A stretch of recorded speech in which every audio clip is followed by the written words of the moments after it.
चंद्रगुप्त मौर्य जी को नमन करता हूँ। तत्पश्चात विश्व के महानतम शासक और वसुधैव कुटुंबकम की धारणा के जनक विश्व विजेता सम्राट अशोक महान के शौर्य को, उनके पराक्रम को, उनके कुशल प्रशासन क्षमता को, उनकी दक्ष रणनीतिक क्षमता को श्रद्धापूर्वक नमन करता हूँ।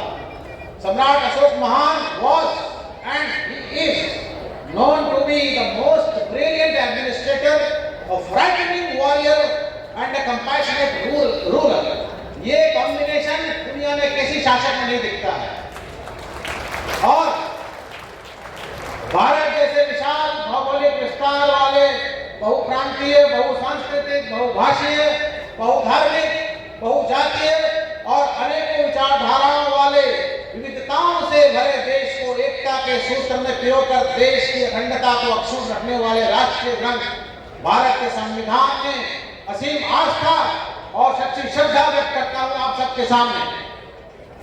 आज हमारे बीच अपने प्रदेश के यशस्वी मुख्यमंत्री जी मौजूद रहने वाले हैं, जो देश के अग्रणी और कुशलतम राजनेता हैं।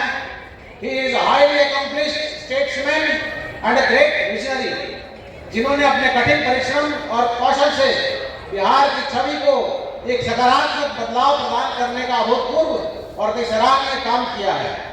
उनका भी हम आप सभी की ओर से तहे दिल से स्वागत, वंदन, अभिनंदन करेंगे जब वो यहाँ पधारेंगे।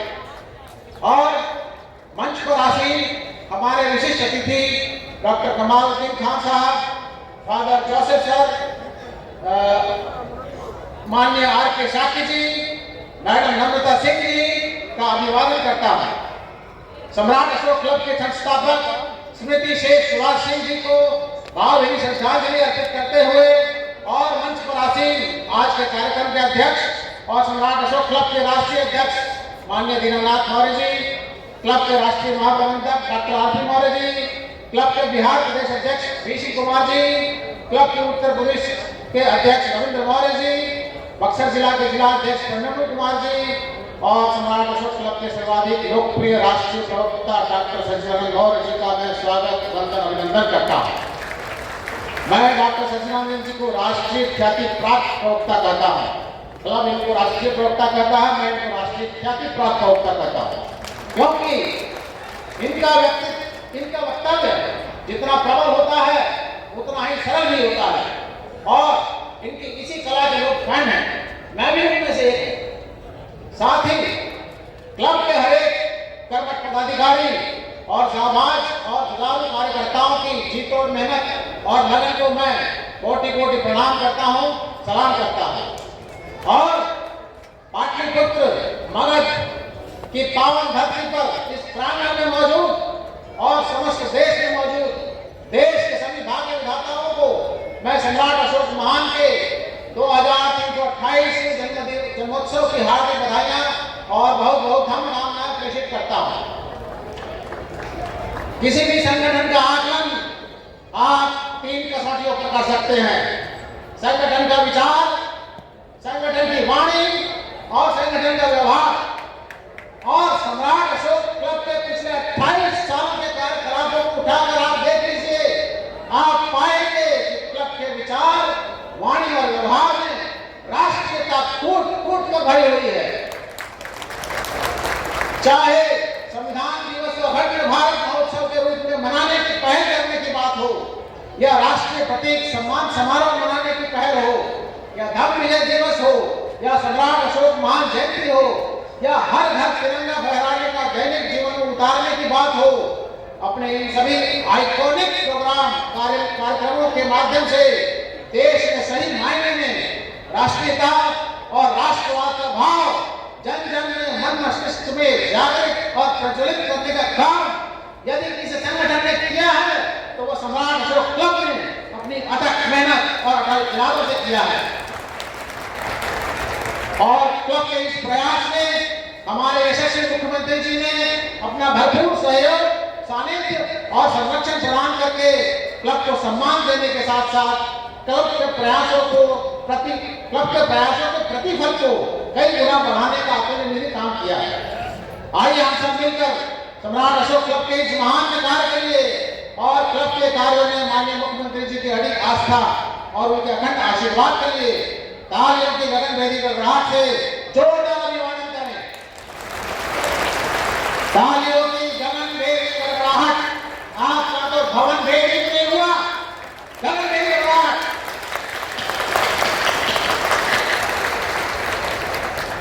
आज का विषय बिंदु लोक कल्याणकारी राज्य के प्रवर्तक सम्राट अशोक महान की चर्चा करने से पहले मैं जिक्र करना चाहूंगा विश्व के महान इतिहासकार चार्ल्स एलन का, जिन्होंने अपने रिसर्च और अपनी लिखी हुई किताब के माध्यम से सम्राट अशोक महान को इतिहास के गर्त से निकालकर बुद्धिजीवियों का विषय बनाया, उनकी बुद्धिजीवियों के समक्ष प्रस्तुत करने का काम किया और सम्राट अशोक महान को विमर्श का विषय बनाया।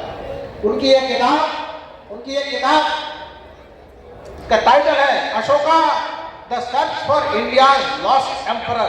ध्यान से सुनिएगा इसका title, the search for India's lost emperor.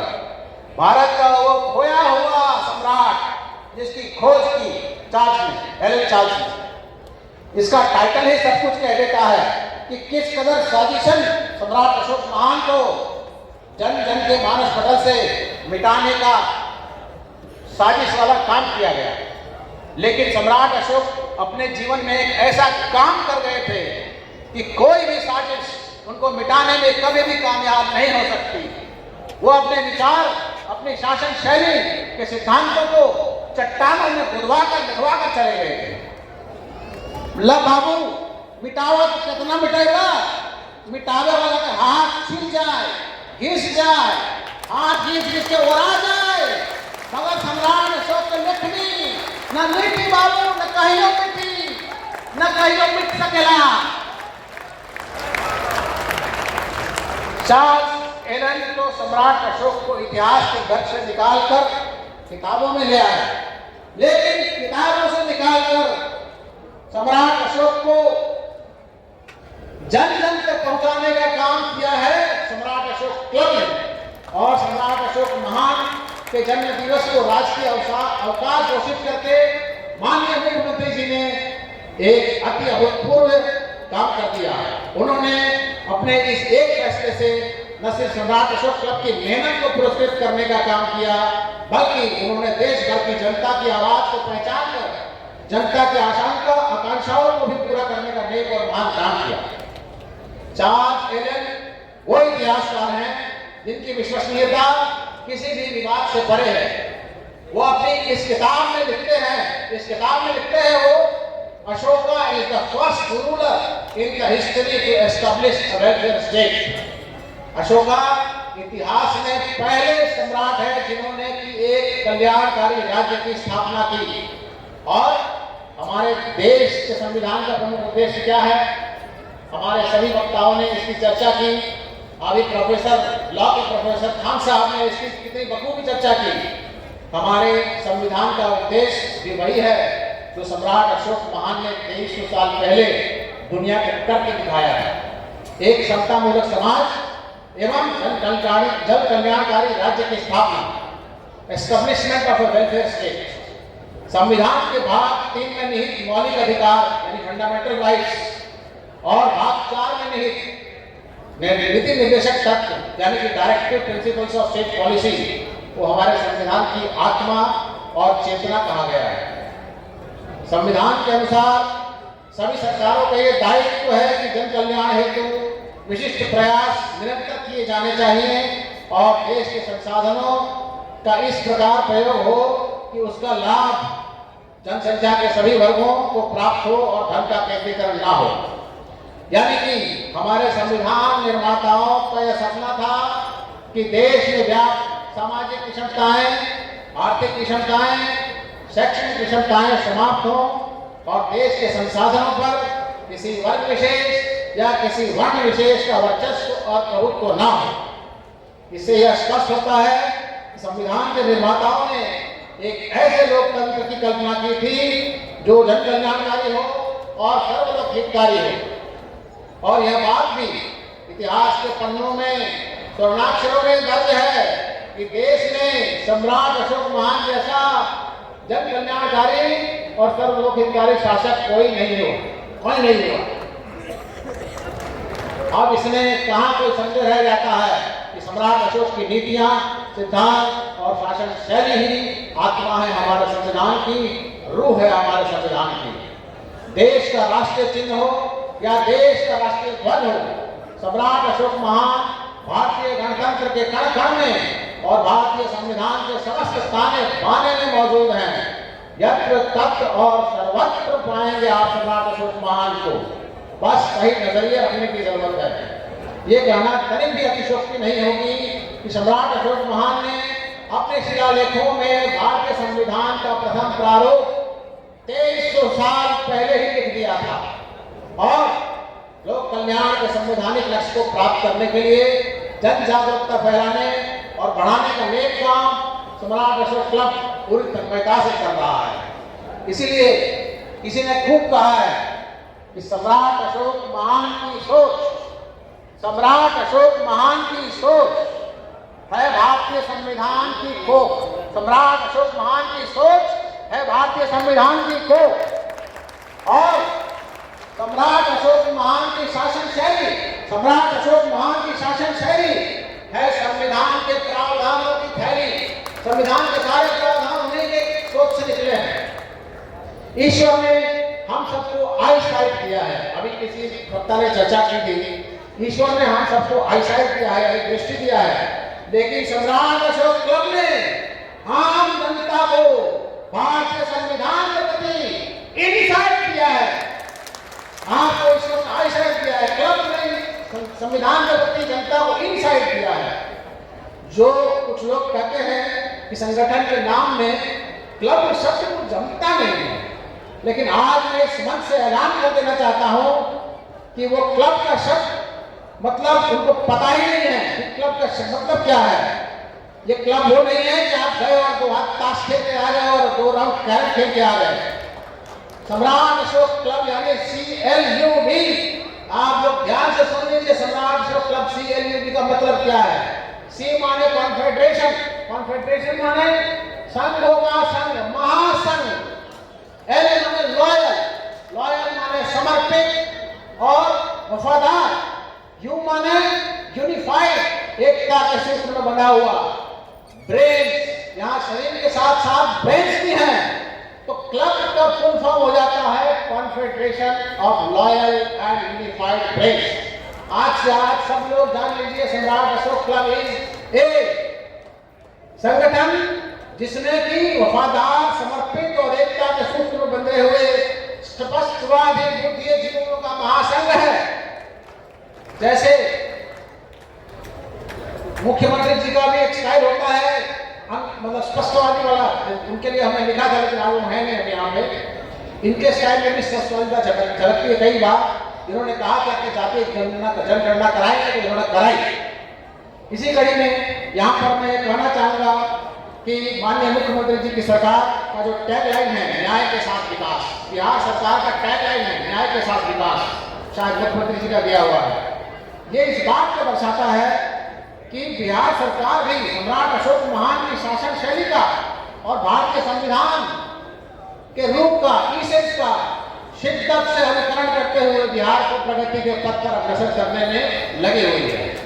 और माननीय मुख्यमंत्री जी की सबसे बड़ी उपलब्धि में मानता हूं कि इन्होंने पर्सनालिटी बेस्ड पॉलिटिक्स को बदलकर पॉलिसी बेस्ड पॉलिटिक्स कर दिया है।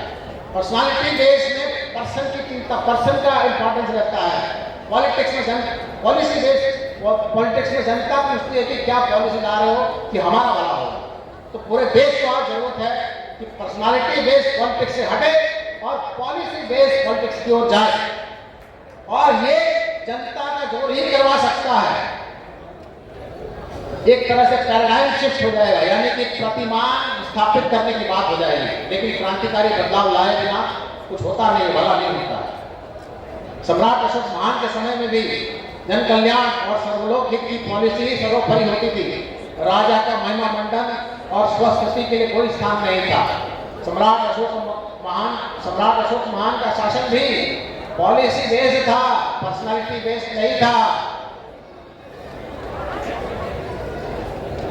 अब अंत में मैं इतना ही कहूंगा कि ये 4 शेरों वाला स्तंभ जो आज हमारे देश के राष्ट्रीय प्रतीक है, नेशनल एम्ब्लम है। समय के इसी कालखंड में इसी पाटलिपुत्र मगध की धरती पर जन्मे मौर्य साम्राज्य की सार्वभौमिक संप्रभुता का प्रतीक हुआ करता था। अगर थोड़े मजाक के लहजे में कहूं, थोड़े बेहूदी लहजे में कहूं, तो ये अशोक स्तंभ हम बिहारियों का और हम समस्त भारतवासियों का दुनिया भर में तबाही का प्रतीक होता था।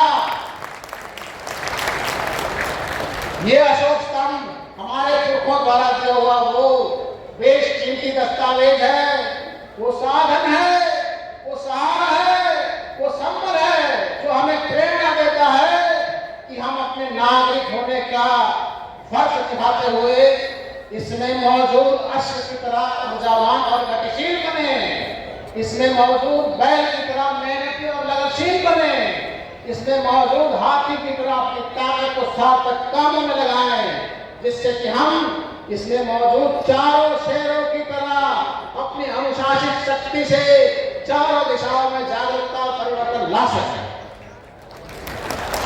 इसी के साथ मैं आप सभी को एक बार पुनः सम्राट अशोक महान की 2328 जन्मोत्सव की ढेरों बधाइयां और अनेक अनेक कामनाएं देता हूं। जय सम्राट